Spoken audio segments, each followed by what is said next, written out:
नमस्कार दोस्तों। क्या आपने कभी सोचा है कि इतिहास का सबसे बड़ा युद्ध कब और कहाँ होगा? क्या होगा जब पूरी दुनिया अच्छाई और बुराई की अंतिम टक्कर के लिए एकजुट होगी? आज हम बाइबल की उस घटना पर चर्चा करेंगे जिसे अंतिम युद्ध कहा गया है, आर्मगेडन की लड़ाई।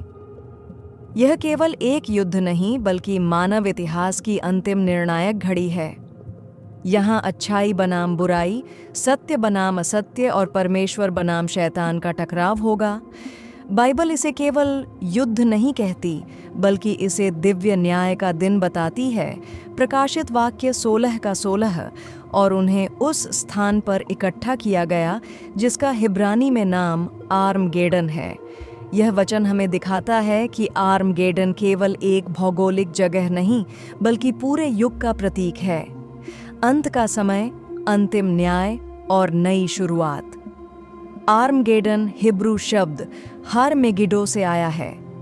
हर का अर्थ है पहाड़ और मेगिडो एक प्राचीन नगर था जो इज़राइल के उत्तरी भाग में स्थित था। मेगिडो की घाटी, यह जगह इतिहास में कई बड़े युद्धों का मैदान रही है। यहाँ से होकर प्राचीन व्यापारी मार्ग और सेनाएं गुजरती थीं। कई साम्राज्य, मिस्र, असुर, बाबुल, फारस, यूनान और रोम ने इसी क्षेत्र में युद्ध किए। मेगिडो की घाटी संघर्ष और निर्णय का स्थान। बाइबल ने इसी क्षेत्र को अंतिम युद्ध का प्रतीक बताया क्योंकि यहाँ हमेशा निर्णायक युद्ध होते रहे। बाइबल में आर्मगेडन का वर्णन 7 कटोरे ऑफ व्राथ। प्रकाशित वाक्य 16, 7 स्वर्गदूत ईश्वर का क्रोध पृथ्वी पर उड़ेलते हैं। पहला, घाव और पीड़ा। दूसरा, समुद्र का लहू में बदलना। तीसरा, नदियां और जलस्रोत लहू हो जाना। चौथा, सूर्य की ज्वाला। पांचवां, अंधकार और पीड़ा। छठा, फरात नदी सूख जाना, सेनाओं का जुटना। सातवां, बिजली, गड़गड़ाहट और भूकंप। छठा कटोरा ही राष्ट्रों को आर्मगेडन में इकट्ठा करता है। सफेद घोड़े पर सवार। प्रकाशित वाक्य 19 का 11 से 16। यीशु मसीह न्याय के लिए सफेद घोड़े पर प्रकट होते हैं। उनके मुख से तलवार निकलती है। वे राजाओं के राजा और प्रभुओं के प्रभु कहलाते हैं। स्वर्ग की सेना उनके पीछे चलती है। यह दृश्य दर्शाता है कि युद्ध का परिणाम पहले से तय है। यीशु की विजय। शैतान और उसके अनुयायी। शैतान राष्ट्रों को धोखा देगा। वे ईश्वर के लोगों पर चढ़ाई करेंगे, लेकिन ईश्वर की शक्ति से सब पराजित होंगे। प्रकाशित वाक्य 20 का 10। और शैतान आग और गंधक की झील में डाल दिया जाएगा। आर्मगेडन के प्रतीकात्मक और आध्यात्मिक अर्थ। अच्छाई बनाम बुराई। यह युद्ध केवल तोप तलवार का युद्ध नहीं, यह है सत्य और झूठ, धर्म और अधर्म, प्रकाश और अंधकार का संघर्ष। अंतिम न्याय। प्रकाशित वाक्य 20 का 11 से 12। और मैंने एक बड़ा श्वेत सिंहासन देखा और मृतकों का न्याय उनके कर्मों के अनुसार हुआ। हर इंसान का भाग्य तय होगा।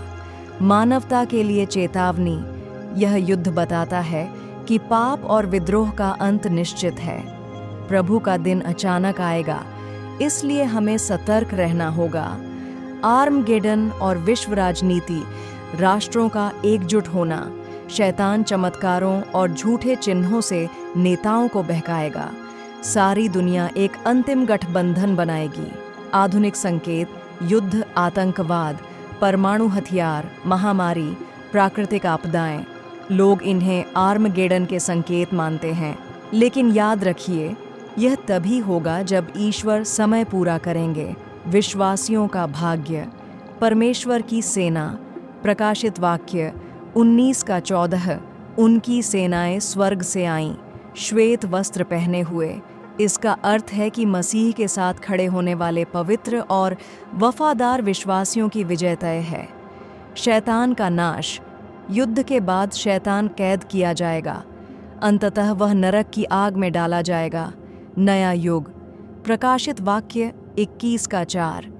और वह उनकी आंखों से सब आंसू पोंछ डालेगा। वहां अब न मृत्यु होगी, न विलाप, न पीड़ा। मानवता के लिए यह संदेश है कि कठिन समय में धैर्य और विश्वास बनाए रखो। न्याय देर से हो सकता है, लेकिन होगा ज़रूर। आर्मगेडन हमें याद दिलाता है, जीवन का उद्देश्य है सत्य और धर्म में स्थिर रहना। प्रार्थना और उपवास में बने रहो। बाइबल के वचनों का पालन करो। हमेशा चौकस रहो, क्योंकि यीशु ने कहा, मत्ती 24:44, इसलिए तैयार रहो, क्योंकि जिस घड़ी तुम सोचते नहीं, उसी घड़ी मनुष्य का पुत्र आएगा। आर्मगेडन के बाद का दृश्य नया स्वर्ग और नई पृथ्वी, शांति और न्याय का युग, ईश्वर का राज्य जहां केवल धर्म का शासन होगा, अनंत जीवन, विश्वासियों के लिए इनाम। आर्मगेडन केवल युद्ध नहीं, यह अंतिम निर्णय है। अंत में केवल एक ही विजेता होगा, यीशु मसीह और उनका राज्य। शैतान, पाप और मृत्यु हमेशा के लिए पराजित होंगे।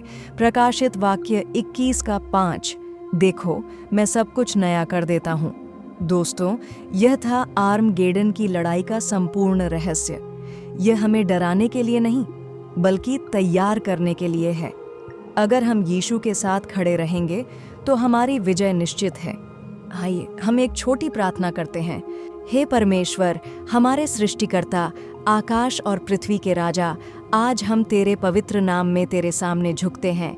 प्रभु, हम जानते हैं कि समय का अंत निकट है और तूने वचन दिया है कि एक दिन तेरा पुत्र प्रभु यीशु मसीह फिर से आने वाला है, महिमा और सामर्थ्य के साथ। हम इस समय अपने दिलों को तेरे सामने खोलते हैं ताकि तू हमें तैयार करे उस महान दिन के लिए। हे प्रभु, हमारे पापों को क्षमा कर। हमारे अंदर की सारी अशुद्धियों, डर, स्वार्थ और अभिमान को दूर कर दे। हमें ऐसा हृदय दे जो केवल तुझसे प्रेम करे और तेरी आज्ञाओं पर चले। हमें याद दिला कि यह संसार अस्थायी है, परंतु तेरी उपस्थिति और तेरी प्रतिज्ञाएं सदा के लिए स्थायी है। हे पवित्र आत्मा, हमारे मार्गदर्शक, हमें जागृत रख। हमें आलसी या आत्मिक रूप से सोया हुआ न रहने दे।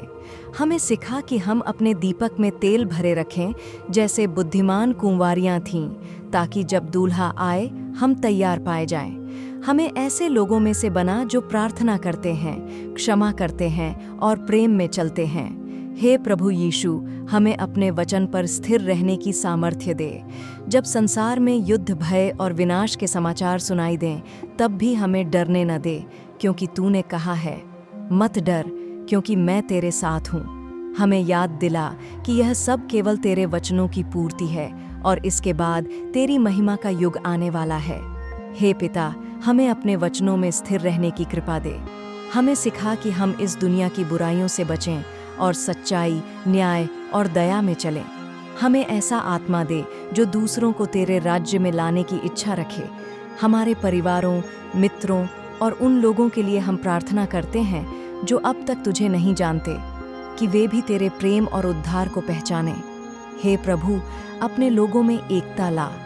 चर्च को पवित्र, निष्ठावान और साहसी बना। जब अंधकार बढ़े तो तेरा प्रकाश हमसे होकर चमके।